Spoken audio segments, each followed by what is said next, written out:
Hello नमस्कार दोस्तों। तो यू विले 2023 और 2024 दोस्तों एग्ज़ाम जो हमारा 23 तारीख को होना था, तो दोस्तों इसका एक दिन बीत चुका है और दो शिफ्टों का दोस्तों एग्ज़ाम हो चुका है। दोस्तों सेकेंड शिफ्ट में हम हिंदी का एनालिसिस कराने जा रहे हैं।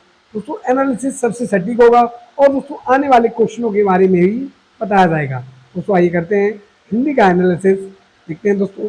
तो दोस्तों ये रहा पूरा पेपर। आपको एक पूरा पेपर चाहिए तो आप हमें हमारे इस वीडियो पे मैसेज करते हैं तो दोस्तों आपको ये पूरा पेपर मिल जाएगा। आइए दोस्तों हिंदी को देख लेते हैं, हिंदी कहाँ दी गई है। तो दोस्तों अभी तो रीजनिंग चल रही है, इसके बाद देख लेते हैं दोस्तों। तो लास्ट में पहुंचेंगे दोस्तों, लास्ट में थी हिंदी, तो देख लेते हैं जरा हिंदी को।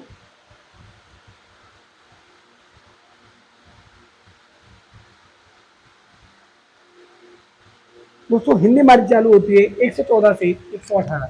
100 क्वेश्चन नंबर 114 से हमारी हिंदी स्टार्ट होगी। तो दोस्तों फर्स्ट क्वेश्चन था कि झांसी की रानी सौदागराबाई चौहान की प्रसिद्ध कविता है, दिए गए कविता के आधार पर प्रश्नों के उत्तर दीजिए। लक्ष्मी लक्ष्मी थी या दुर्गा थी, वह स्वयं वीर था कोई अवतार, देख मराठे पुलकित होते उसके तलवारों के भार। दोस्तों ये भाई है कि वो झांसी वाली रानी थी, वो खूब लड़ी मर्दानी थी, वो झांसी वाली रानी थी। तो क्वेश्चन नंबर 14 देखते हैं दोस्तों। कवित्री की अधिकांश रचनाएं किस पर आधारित हैं? दोस्तों ये तो हमें बताइए कि इसकी लेखिका कौन है। दोस्तों वो वात्सल्यपूर्ण नहीं थी, वो सामाजिक नहीं थी और वो धार्मिक भी नहीं थी। दोस्तों वो थी देशभक्ति, और उन्होंने सब देशभक्ति पे ही लिखी और झांसी की रानी पे लिखी। ठीक है, आगे दोस्तों क्वेश्चन नंबर 115 देख लेते हैं अगर हम लोग। तो क्वेश्चन नंबर 115 है कि खूब लड़ी मर्दानी वाली वह तो झांसी वाली रानी थी में मर्दानी शब्द का अर्थ पूछा है। इसका दोस्तों मर्दानी शब्द का, तो दोस्तों मर्दानी शब्द का अर्थ यहाँ क्या दिया गया है? तो इसमें ऑप्शन नंबर ए हो जाएगा वीरांगना। दोस्तों ये इसी के लिए यूज हुआ है। ठीक है, आगे दोस्तों बात कर लेते हैं हम कि क्वेश्चन नंबर 116 की। दोस्तों उपरयुक्त पदांश का सही शीर्षक हो सकता है। दोस्तों इसका सही शीर्षक क्या होगा? तो इसका दोस्तों सही शीर्षक होगा झांसी की रानी। क्या दोस्तों किसके ऊपर लिखी गई है? झांसी की रानी, ऑप्शन नंबर ए। तो दोस्तों क्वेश्चन नंबर 117 देखेंगे। इस कविता की कवित्री का नाम क्या है? दोस्तों कविता की कवित्री आपको ऊपर नाम बताया गया था, क्या है? सुभद्रा कुमारी चौहान। दोस्तों यदि आपने अभी तक हमारे चैनल को सब्सक्राइब नहीं किया है तो दोस्तों चैनल को सब्सक्राइब कर बेल आइकन को प्रेस कर दें, जिससे कि दोस्तों आने वाले वीडियो आप पास सबसे पहले पहुंच सके। दोस्तों आइए देखते हैं क्वेश्चन नंबर 118। क्वेश्चन नंबर 118 में इस कविता में किस रस का प्रयोग किया जाता है? दोस्तों एक लाइन पड़ी थी कि भी खूब लड़ी मर्दानी वाली वह झांसी वाली रानी थी। तो यहाँ क्या दर्शाया जा रहा है? तो यहाँ दर्शाया जा रहा है दोस्तों वीर रस। क्या दर्शाया जा रहा है? वीर रस। इस कविता में वीर रस को दर्शाया गया है। तो आपसे वीर रस का स्थायी भाव पूछ सकता है, वीर रस का उदाहरण दे सकता है, और दोस्तों आपसे यहाँ से रस से एक क्वेश्चन पूछ सकता है।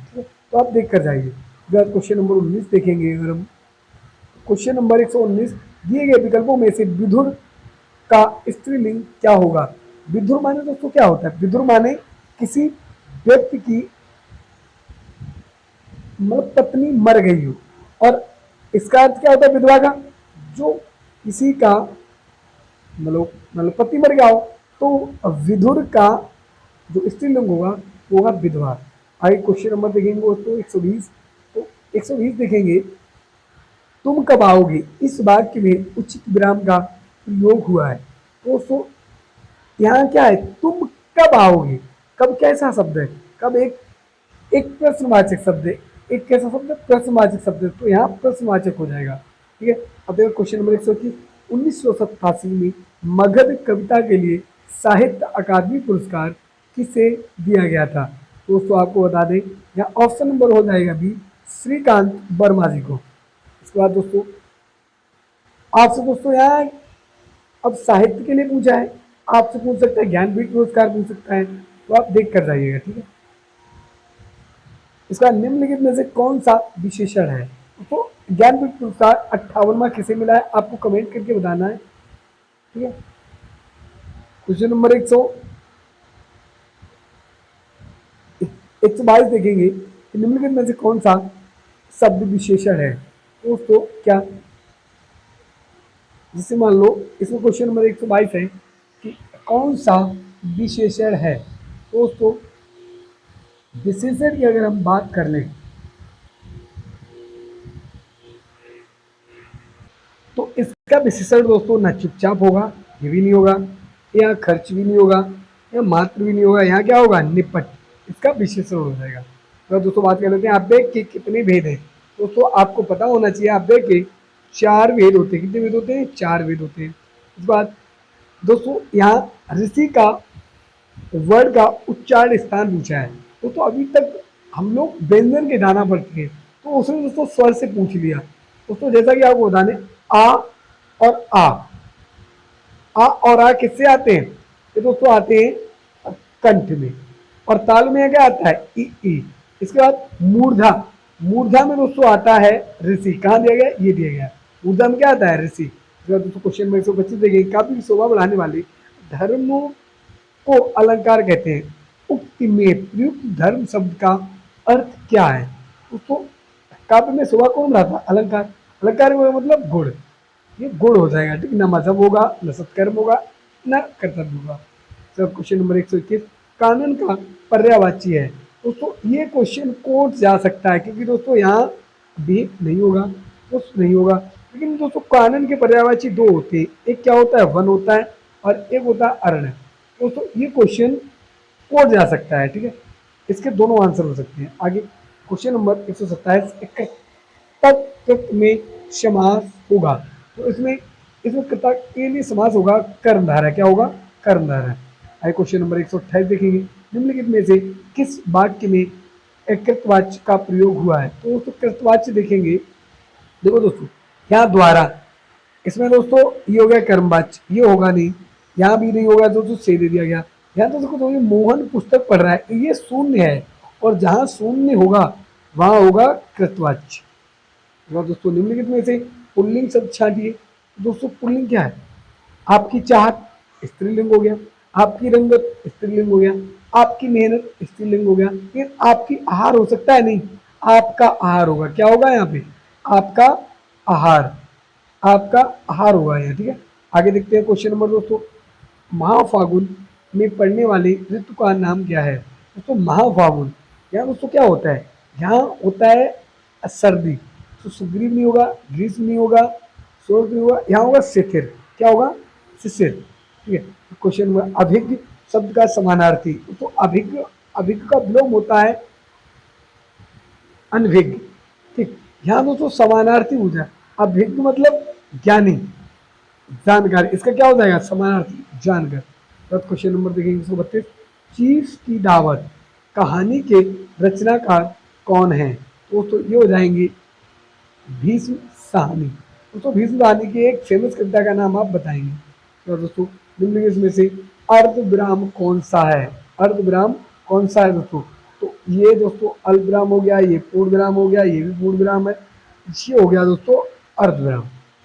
दोस्तों बात करेंगे इति और इति शब्द युग में सही विकल्प क्या है? दोस्तों इति मतलब क्या होता है? इत श्री करना, या हो जाएगा समाप्ति। इति मतलब इति सिद्धम करते हैं समाप्ति, और इति माने होता है बाधा। तो क्वेश्चन नंबर दोस्तों 132 देखेंगे, निम्नलिखित में से वाक्य के शुद्ध रूप का चयन कीजिए। गाने की, दोस्तों यहाँ देखेंगे गाने की कसरत करता हूँ, गलत है। गाने का शौक कर रहा हूँ, गलत है। गाने का अभ्यास कर रहा हूँ, ये दोस्तों हो सकता है, लेकिन चौथा भी देख लेते हैं। मैं गाने का व्यायाम कर रहा हूँ, ये भी दोस्तों गलत है। मैं क्या कर रहा हूँ? अभ्यास कर रहा हूँ। इसका दोस्तों क्वेश्चन नंबर देखेंगे 136, अभय और उभय शब्द युग का सही अर्थ क्या होगा? दोस्तों अभय, अभय का मतलब क्या होता है दोस्तों? अभय मतलब, अभय क्या होगा? अभय का मतलब बिल्कुल निर्भय होना। तो जो नहीं डरता है, और उभय मतलब उभयचर, दोनों जमीन और नहीं होता है, जमीन और पानी में रहने वाले, उन्हें उभयचर कहा जाता है। ठीक है, आगे दोस्तों अंधेर नगरी का अर्थ है दोस्तों, अंधेर नगरी चौपट राजा, क्या मतलब है, अन्याय की जगह, क्या हो जाएगा दोस्तों, अन्याय की जगह, क्या हो जाएगा इसका आंसर, अन्याय की जगह। इसके बाद दोस्तों देखेंगे अगला क्वेश्चन, कांति और दोस्तों कलांति शब्द युग का सही है दोस्तों। कांति का मतलब होता है, कांति का यहाँ अर्थ होगा चमक, कांति का मतलब चमक, और इसका दोस्तों होगा कलांति का थकावट, थकावट और चमक हो जाएगा दोस्तों, क्या हो जाएगा, थकावट और चमक। आगे दोस्तों देखेंगे इसके बाद क्वेश्चन नंबर 139, आदि व्याधि सब युग में आदि का अर्थ निम्नलिखित में से क्या है। आदि का अर्थ, यहाँ दोस्तों आदि का अर्थ हो जाएगा मानसिक कष्ट, क्या हो जाएगा, मानसिक कष्ट, इसका आंसर हो जाएगा मानसिक कष्ट। दोस्तों अभी तक आपने हमारे चैनल को सब्सक्राइब नहीं किया है तो चैनल को सब्सक्राइब कर बेल आइकन को प्रेस कर दें, जिससे कि दोस्तों आने वाले वीडियो आपके पास सबसे पहले पहुंच सके।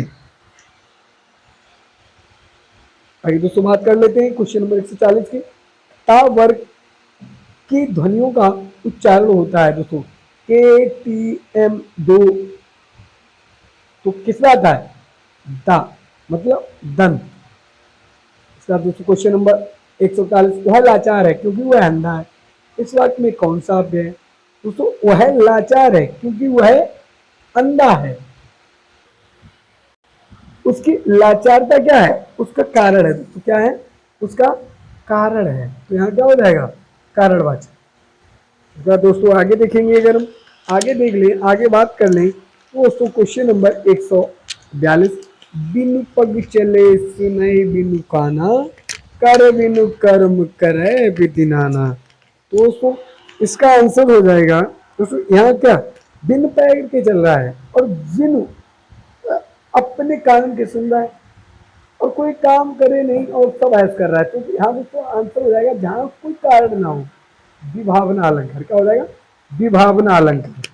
ठीक, आगे दोस्तों क्वेश्चन नंबर 143 देखेंगे, निम्नलिखित में से किस क्षेत्र में विशेष योगदान देने के लिए ज्ञानपीठ पुरस्कार प्रदान किया जाता है दोस्तों, इसमें आंसर नंबर हो जाएगा डी, साहित्य में। दोस्तों आपको बताना है कि हिंदी जगत में पहला योगदान साहित्य में देने के लिए ज्ञानपीठ पुरस्कार किसे दिया गया, ठीक, और दोस्तों पहली महिला कौन थी, दोनों आपको बताने, ठीक है।